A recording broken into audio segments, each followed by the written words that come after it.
안녕하세요. 니르연구소의 이한경입니다. 이번 주도 2022년 6월 6일 기준으로 잠재적 위험 체크를 진행하도록 하겠습니다. 내일이 새벽이니까 오늘이네요. 오늘까지 휴일이니까 아마 지금 영상을 정리해서 올려드려도 크게 무리가 없을 거라고 생각을 하고 있습니다. 물론 이제 미국 시장 투자하시는 분들은 고려를 해야 되겠지만 전반적인 주간 시향은 지금 올려드리니까 참고하시면 될 것 같습니다. 잠재적 위험 체크인데요. 추가 금리 인상은 이제 계속 지속적으로 유지가 될 것 같고요. 그게 어디까지 가느냐가 중요한 포인트라고 보시면 될 것 같습니다. 양적 긴축이 이제 시작되는데 실질적으로 모기지 채권부터 이제 해소를 한다는 그렇게 보시면 되고요. 만기 도래됐을 때 그냥 이제 그 정산을 해버린다는 거죠. 그러니까 그렇게 보시면 되고요. 북한 도발하고 합의입니다. 도발 쪽으로 이제 무게가 실렸고 일요일 날 미사일을 쐈기 때문에 다행히 일요일인 것 같고요. 한미 연합훈련 마치자마자 바로 쏜 거라서 조금 부정적이기도 합니다. 다만 이게 도발로서 끝나는 게 아니라 꼭 화해로 이어지거나 그렇게 된다라고 보시면 되거든요. 극대화되기보다는 이제 북핵 실험이 이제 그 옵션 만기일 날 터질 수도 있어요. 그 이슈를 극대화하기 위해서 이제 그 부분이 있기 때문에 다음 주가 6월 만기가 연결되죠. 그래서 이 부분이 우리가 조심해야 되는 부분이라고 보시면 될 것 같습니다. 6월 만기 직전에 북핵 실험이 일어나면은 주가는 짜자당 떨어져 버릴 거거든요. 그 부분도 고민하시면서 투자를 해주시는 게 필요하다라고 보시면 됩니다. 시나리오를 계속 말씀드리는 거예요. 잠재적 위험 체크는. 러시아 우크라이나 전쟁인데 원유 천연가스 금주 조치에 대해서 강력하게 하다 보니까 120불까지 주말 동안 올라갔고요. 정전협정 이 부분도 이게 그냥 암흑이죠, 암흑. 근데 정전협정과 관련된 뉴스들이 몇 개가 나오고 있어요. 그거는 강대국들이 만들어냅니다. 그 부분은 조금 볼 거고요. 원자재 가격 위험에서 원유와 천연가스는 올랐고 밀은 떨어지고 있습니다. 이제 끝나고 나면 실질적으로 원유와 천연가스는 러시아 우크라이나 전쟁 이슈에 따라서 급락이 나올 수 있지만 밀은 아닐 것 같습니다. 그래서 요거는 조금 보수적으로 대응해 주실 필요가 있고요. 가상화폐는 언제나 상존하는 위험이다라고 보시면 되고요. 일반의 위험이 일로 영향을 미칠 겁니다. AMD, 엔비디아, 인텔 전부 다 주가가 빠져 있고요. 반도체 지수도 전주 대비해서 조금 빠져 있습니다. 조금 빠져 있다는 거죠. 그러니까 지난주가 주중에 그렇게 나쁘지 않았다는 거고요. NFT와 P2E가 힘을 못 쓰고 있지만 전반적으로 이게 해결돼야만 이 두 가지가 해결돼야만 실질적인 대세 상승이 나오지 않을까. 그래서 저는 보수적으로 100% 정도까지만 보는 투자 전략 지금 가격 대비입니다. 그러면 아마 초기 투자했을 때 초기 아마 추천해드린 시점에서는 10% 이상 정도밖에 안 된다고 보시면 되고요. 고점 대비했을 때 고점을 못 미치는 고점에서 한 30% 빠져 있는 구간이 되지 않을까 그렇게 조심스럽게 보고 있습니다. 신흥국 신흥위험은 뒤로 나와 있고요. 관련 뉴스가 없고 그런 상태이기 때문에 실질적으로 이게 지금은 좀 완화를 시켰거든요. 내려갈 때 이렇게 내려갑니다. 그래서 지금 이 구간에 있는 것 같아서 조심스럽게 봐야 되고요.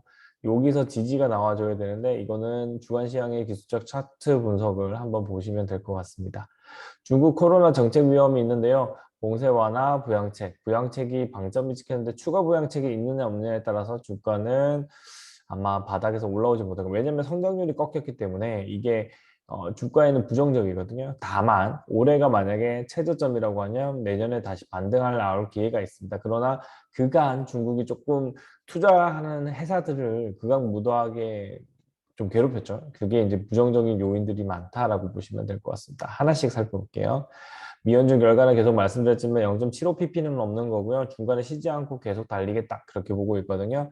여기서 달린다 할지라도 그러니까 6월, 7월, 8월까지 이제 올린다고 하면 2.5까지 바로 올라갈 수 있는 그런 구간이라고 보시면 됩니다. 2.5가 정점일 거고요. 이때가 되면은 텀블링, 그러니까 경제가 흔들릴 겁니다. 그래서 금리 인하 쪽으로 가야 되는 상황이 벌어질 거기 때문에 저는 그럴 바에야 6월까지 금리 인상을 하고요. 한 템포 쉬었다가 가는 게 맞다라고 보고 있습니다. 그래서 저는 2%대가 오늘 마지노선이지 않을까. 두 번 정도가 더 상승된다라고 보고 있는데 2.5가 되면은 진짜 힘들어요. 그 주식 투자자가 힘든 게 아니라 기업 자체가 힘들어질 거고 한기 기업이 힘들어지는 구간으로 갈 거라고 보고 있습니다. 이거는 있고요. 3월 이때가 제일 중요한 건데요. 2024년이 투자 적기가 될지 않을까라고 하는 게 조금 더 확률이 조금 더 높아지고 있습니다. 적절한 대응을 하지 않는다면 주가서 끝나고 난 다음에 이 부분을 두드러지게 나올 수 있을 것 같고요. 매입자산 매각 요인들도 큽니다. 일경 5천억이 시장에서 사라지는 거기 때문에 사실상 이거의 파급 효과가 투자했던 자금이 회수되는 그런 효과도 나타날 수 있다라고 보시면 됩니다. 금리는 높아졌어요. 이제 급등이죠. 금요일 날 금리가 급등되면서 테슬라 주가도 같이 떨어졌거든요. 테슬라의 이슈는 하나의 이벤트일 뿐입니다. 실질적으로는 이거를 속이는 거죠. 금리 인상에 따른 그 다음에 매입자산 QT의 영향으로 주가가 떨어지고 가상화폐가 떨어지는 거를 뭐 테슬라 이슈로 거의 뭐 섞어버리는 그런 현상이라고 보시면 될 것 같습니다. 자, 그 다음에 북한 도발인데요. 핵실험 경고했고 강기지 배치했지만 8발을 쐈어요. 이게 시나리오고요. 그 다음에 북한 같은 방역정보가 모두 기고했기 때문에 중국의 도움을 받아서 문제를 해결하는 듯합니다. 아마 그게 편하겠죠. 근데 여기 보시면은 요 부분 MBT 탈퇴, 제네바브 주가가 많이 박살났다가 이때는 이제 IMF랑 연결되는 거죠. 그다음에 핵 동결이랑 연결되면서 올라갔다가 2008년도 했을 때 영변 핵실험 복구 선언하면서 주가가 이렇게 급락이 일어났지만 글로벌 서프라임 모기지론 사태랑 연결됩니다. 지금도 2020년이지만 주가는 좀 내려와 있는 상태고요. 여기서 내려와 있을 때가 오히려 기회로서 작용합니다. 근데 여기서 지지를 받느냐 아니면 여기까지 내려가냐의 게임이에요. 지금 요거랑 제일 닮아 있다고 보시면 됩니다. 2008년도랑. 2008년도인데 실제로 2007년도랑 닮아 있는 것 같고요. 2008년도일 때 금리를 무리하게 올려버리면 침체가 옵니다. 그러면 우리로 계산하면 2021년이잖아요. 그러면 빠르면은 2022년이죠. 2022년이니까 2023년. 네. 이때 위험이 오고 그러면 투자 접기는 4년 정도. 왜냐하면 완전 스크래치가 나야 스트레스를 받을 거니까 돈을 풀어주는 현상이 일어나겠죠. 이 부분들이 잠재적으로 고려를 해야 되는 거예요. 우리나라랑 사이클을 맞춰보면 우리나라는 정부가 새 정부 들어오고 난 다음에 2022년 새 정부 들어오고 난 다음에 정책을 펼칠 거고 이걸로 추가로 돈이 풀릴 겁니다.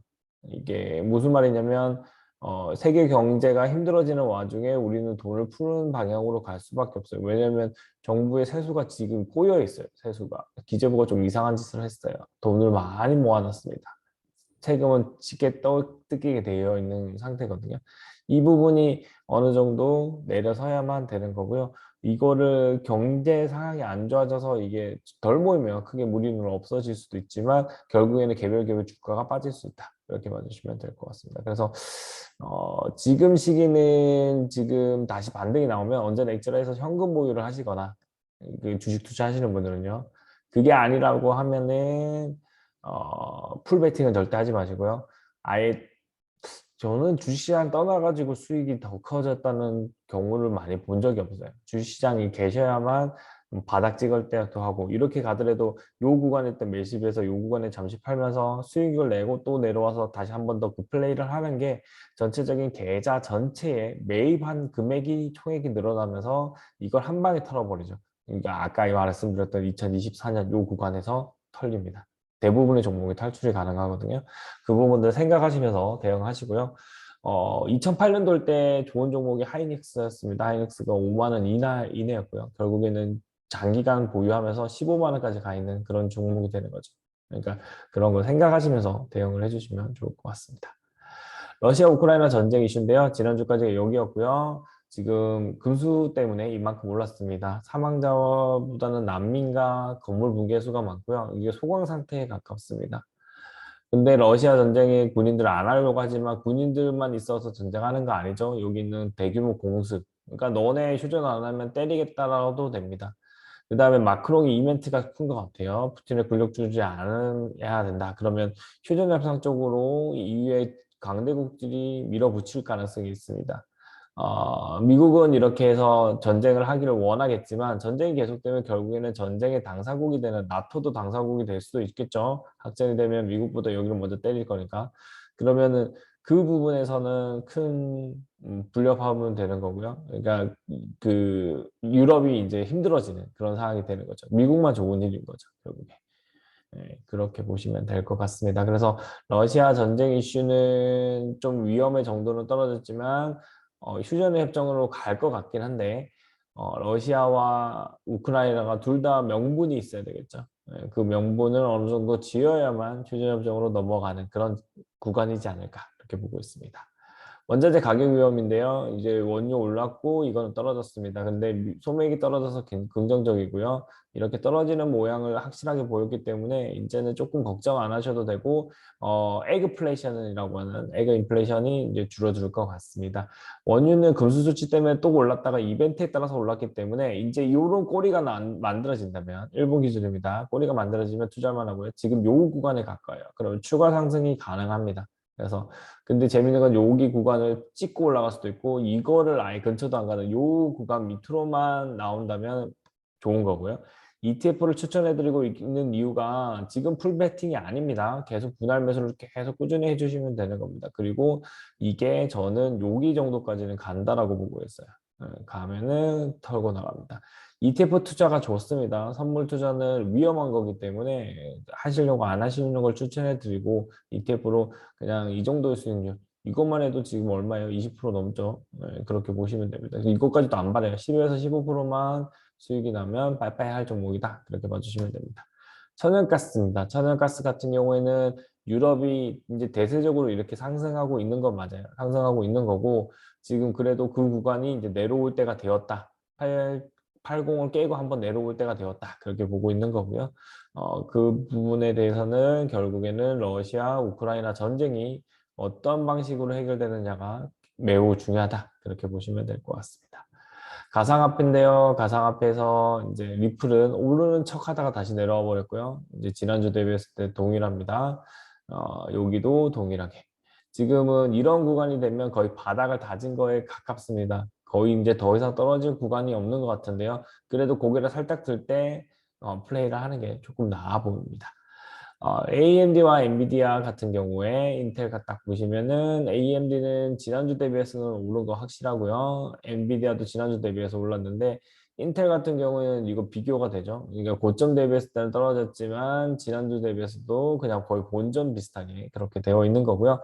필라델피아 반도체 지수도 이제 오른 건 맞아요. 근데 이게 필라델피아 반도체 지수가 이제 힘을 내려면 조금 더 3,300 정도를 확실하게 돌파를 해야 된다. 그렇게 봐주시면 됩니다. 저는 이거는 지수 차원의 보고고요. 미국 주식을 바로 지금 제가 적극적으로 투자하고 있지 않기 때문에 이 얘기를 해드리는 건데 아마 반도체 부분하고 신재생 에너지 부분은 일부는 추가적으로 상승이 가능하다. 그렇게 보시면 될 것 같습니다. 필라델피아 반도체 지수 떨어졌고요. 이거는 금요일 날 그 테슬라의 급락이 발생하면서 다 떨어진 거라고 보시면 되고요. 금요일 날 하루 동안만 크게 떨어졌습니다. 이거는 이제 제가 봤을 때는 다음 주 우리나라 옵션 만기일 그리고 6월물에 있는 미국의 옵션 만기일까지 큰 폭의 하락이 발생할 수 있다라고 보시면 될 것 같습니다. 그러면서 대응을 해주시면 되고요. 그런 와중에 여기가 플랫하다는 것 자체는 크게 가상화폐는 이제 디커플링 하지 않을까. 그리고 이제 반도체 지수 디커플링하고 가상화폐 자체는 자체의 길을 가지 않을까. 그렇게 보고 있습니다. 신흥국 신용위험입니다. 지금 일본 같은 경우에는 20 이하로 떨어졌죠. 이제 그 국경을 개방한 효과라고 보시면 될 것 같고요. 네, 유럽 같은 경우에는 다시 높아지고 있는 경우 있고요. 중국은 떨어졌죠. 이거는 봉쇄 조치를 줄이는 거고요. 이것도 또 높아졌고 터키는 조금 줄어드는 그런 모양새를 보이고 있습니다. CDS 프리미엄 같은 경우에 6월 2일 기준에서 전주 대비해서 터키, 그 다음에 남아공, 콜롬비아, 브라질만 높아진 거고 나머지 국가는 떨어진 거고요. 그 다음에 동남아 국가들도 떨어진 게 긍정적으로 작용됩니다. 우리나라 CDS는 그대로 46, 지난주와 동일한 거고요. 6월 3일 기준입니다. 한미소합에 주하는 통화 채널을 구축하려고 하는데 이게 7년이 돼야만 얘가 좀 떨어질 것 같고요. 북핵 위험이 사라져야만 전체적으로 떨어질 것 같습니다. 신흥국 신흥 위험은 크게 나오진 않지만 해결책으로 이걸 제안을 하더라고요. BOK 이제 한국은행에서 하는 국제 컨퍼런스에 외국 유명한 교수님이 오셔서 이 얘기를 했기 때문에 향후는 만들어질 수 있으면 적극적이진 않겠죠. 미국이 이거 채권을 통해서 이 신흥국들을 줄 세우기를 시키기 때문에 어느 정도는 한계가 있을 거라고 생각을 하고 있습니다.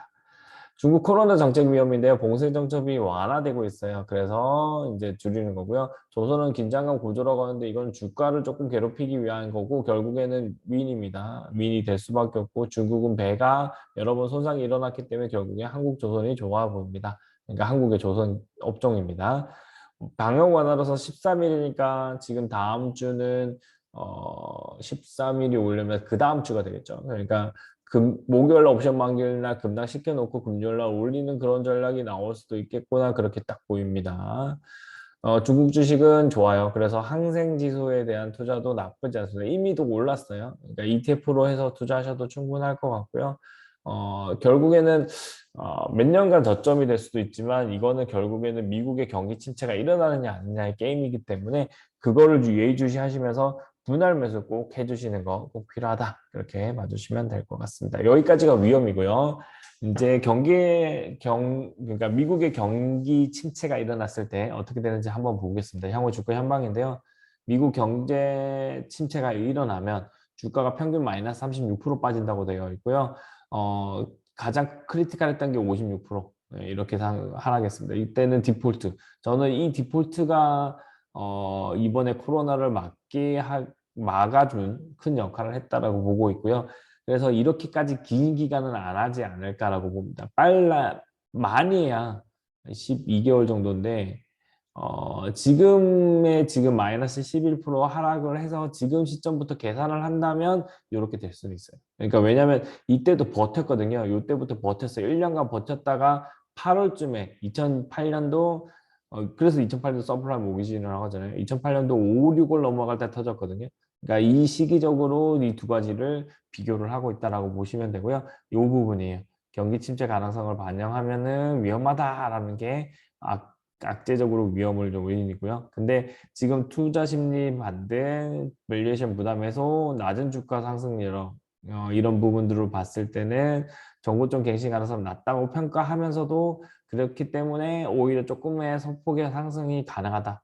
그걸 이야기하고 있다라고 보시면 되겠습니다. 그래서 내년도 연말이나 내년 초에는 경기 침체 가능성은 낮다라고 보고 있는 거고요. 그러면은 1년 정도 버티면은 결국 2024년, 26년 뭐 이렇게 연결될 수 있다. 이렇게 봐주시면 될 것 같습니다.